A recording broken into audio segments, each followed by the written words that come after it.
The commandant of the president's bodyguard, Colonel Amit Birwal, giving the command. The PBG or the president's bodyguard moving on. वो अब वहां से कुछ देर के लिए जाएंगे। समारोह का हिस्सा प्रत्यक्ष रूप से तो रहेंगे, लेकिन राष्ट्रपति को आखिर में वो अपने साथ लेकर यहां से लौटेंगे। तब तक यहां पर वो प्रतीक्षा करेंगे। और अब इसके साथ ही गणतंत्र दिवस समारोह की औपचारिक शुरुआत हो रही है, जहां सबसे पहले आप कर्तव्य पथ पर पुष्प वर्षा देखेंगे और पुष्प वर्षा के साथ ही मार्चिंग दस्ते जो एक एक कर आगे बढ़ने वाले हैं। लेकिन उससे पहले जो परेड कमांडर्स हैं, उनसे आपका परिचय इसी कर्तव्य पथ पर होने वाला है। और परेड की शुरुआत से पहले जब विरासत की बात करें, तो जब भी कुछ सुंदर होता है, अच्छा होता है, तो संगीत के साथ आरंभ होता है। और 300 कलाकार आएंगे, 300 कलाकार, अलग अलग वाद्य यंत्र, भारत के अलग अलग हिस्सों के वाद्य यंत्र, और उनसे वो आगमन होगा। तो एक तरफ आप ढोल ताशे भी सुनेंगे, तो दूसरी तरफ आप नगाड़े भी सुनेंगे। एक तरफ आप बांसुरी की वो मधुर आवाज सुनेंगे, तो दूसरी तरफ बीन भी बजेगी। और इस तरह से करतल ध्वनि से स्वागत होगा 300 उन कलाकारों का उस भव्य परेड के आगमन से पहले। मेक इन इंडिया, श्वेता, इस बार बड़ा है। और मेक इन इंडिया की बात करें तो ये जो 21 तोपों की सलामी थी, 105 मिलीमीटर तोपें, light field guns, Indian field guns, वो भी मेड इन इंडिया ही है। श्वेता जी, पिछले कुछ गणतंत्र दिवस समारोह से हमने देखा है कि वो भारतीय बंदूकों का ही प्रयोग इसके लिए किया जाता है। तोपों आप देखेंगे, ये जो आपको गीत संगीत के साथ जो प्रारंभ हो रहा है, कुछ ही देर में इसके ऊपर से आपको Mi-17 हेलीकॉप्टर्स पुष्प वर्षा करते हुए जाते हुए कर्तव्य पथ के आसमान पर दिखेंगे। और उसके ठीक पीछे न केवल परेड कमांडर्स, उप कमांडर, बल्कि साथ में जो हमारे परमवीर चक्र विजेता हैं, जो अशोक चक्र विजेता हैं, जो आज भी जीवित हैं, वो सब इस परेड का हिस्सा नजर आएंगे।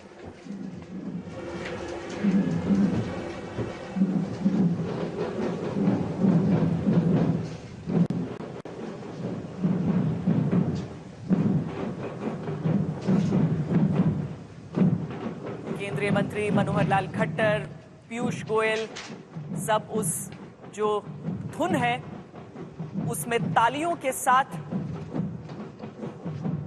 उनका समर्थन देते हुए। कुछ बदलाव हैं जो परेड में आपको हर वर्ष नजर आ जाएंगे। सारे जहां से अच्छा ढोल के साथ जिसे बजा रहे हैं ये सभी वादक।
ये देखिए, विमान के भीतर से ये तस्वीर आप देख पा रहे हैं, जहां पर पुष्प वर्षा की तैयारी हो रही है। ये भारतीय वायुसेना का Mi-17-1V उन्नत हेलीकॉप्टर है। एक तरह से कहा जाए तो वॉरहॉर्स है। एयर मार्शल चोपड़ा, ये भारतीय वायुसेना का मीडियम कार्गो लिफ्ट हेलीकॉप्टर। 244 जहाज हैं, Mi-17, Mi-8 और Mi-1V जो इंडियन एयरफोर्स के पास हैं। ये जो ध्वज फॉर्मेशन जो आती है हर साल, और आज भी आएगी, 4 मी 17 भी उड़ाएंगे ध्वज फॉर्मेशन में। आप स्क्रीन पे देख सकते हैं भारत का झंडा और तीनों सर्विसेज के ध्वज आप देख पाएंगे चारों हेलीकॉप्टर्स के ऊपर।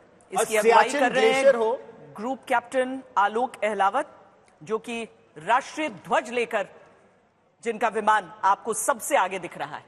रूस में निर्मित है यह हेलीकॉप्टर, बहुत ही शक्तिशाली है। सियाचिन ग्लेशियर हो या फिर ऑप स्नो लेपर्ड के तहत पूर्वी लद्दाख की बात हो या फिर सुदूर उत्तर पूर्व, बहुत जल्दी से सिपाहियों को या रसद सामग्री को एक जगह से दूसरी जगह ले जाने में महत्वपूर्ण भूमिका मी 17 1V हेलीकॉप्टर्स की। लेकिन आज इस उत्सव में पुष्प वर्षा की अपनी भूमिका, और इस पुष्प वर्षा के साथ ऐसा उत्साह बढ़ जाता है वहां पर मौजूद सभी लोगों का, सभी दर्शकों का, खासकर वो छोटे छोटे बच्चे जो आपको सुबह सुबह ही झूमते हुए नजर आ रहे हैं। आसमान का ये दृश्य जो होता है अलौकिक होता है।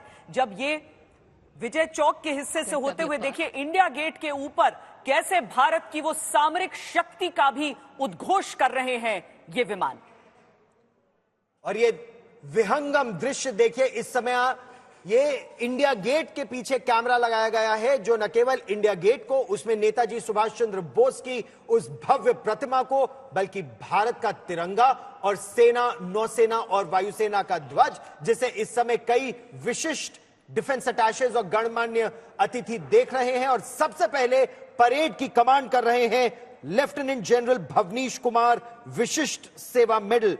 आप एक सेकंड जनरेशन अधिकारी हैं भारतीय सेना के, the 3rd battalion parachute regiment में जनरल भवनीश कुमार ने कमीशन लिया था।